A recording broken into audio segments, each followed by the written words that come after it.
भूतिया रास्ते पर एक ट्रक। महेश नाम का एक आदमी ट्रक चलाने का काम करता था और वह एक ट्रांसपोर्ट कंपनी के सामान को पूरे देश में पहुंचाता था।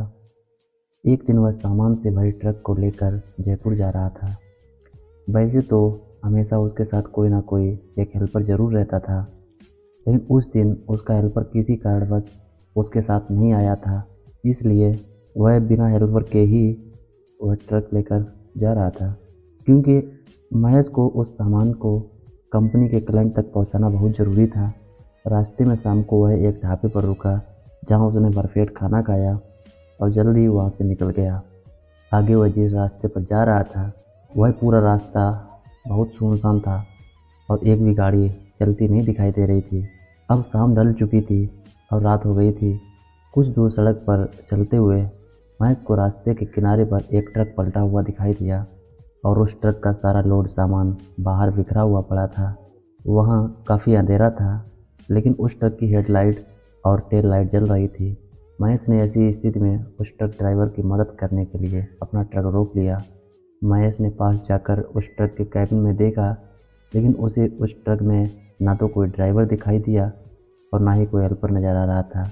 उस ट्रक के आगे का शीशा टूटा हुआ था और आगे वाला हिस्सा अंदर की तरफ धंसा हुआ था, जो आगे से देखने पर ऐसा लग रहा था मानो ट्रक किसी खंभे से टकराया हो, लेकिन वहाँ पर ऐसा कोई खंभा नहीं था। रास्ते की एक तरफ खाई और दूसरी तरफ घना जंगल था। उसने सोचा, इस ट्रक की ऐसी हालत है, इसकी सूचना मुझे अपने मालिक को देनी चाहिए, वही इसकी कुछ मदद करेंगे। उसने तभी अपने मालिक को फ़ोन करके बताया। मालिक ने महेश से उस ट्रक का नंबर मांगा। मालिक ने महेश से कहा कि वह इसकी सूचना पुलिस को दे देगा। इसके बाद महेश अपने ट्रक पर वापस जाने लगा। तभी उसके पैर के नीचे कुछ चीज़ आई।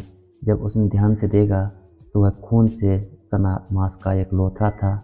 इसके बाद उसने अपने ट्रक पर वापस जाकर टॉर्च लाइट निकाल कर लेकर आया। उसने टॉर्च जैसे ही ड्राइवर की सीट के नीचे मारी तो वहाँ बहुत सा खून बिखरा पड़ा था, जिससे महेश बहुत डर गया। तभी उसके पास के जंगल की झाड़ियों के सरसराने की आवाज़ आई। महेश ने झाड़ी पर टॉर्च मारी तो दो लाल रंग की आंखें चमकती हुई नजर आईं। वह एक 11 फुट का जानवर की शक्ल का कोई जीव था।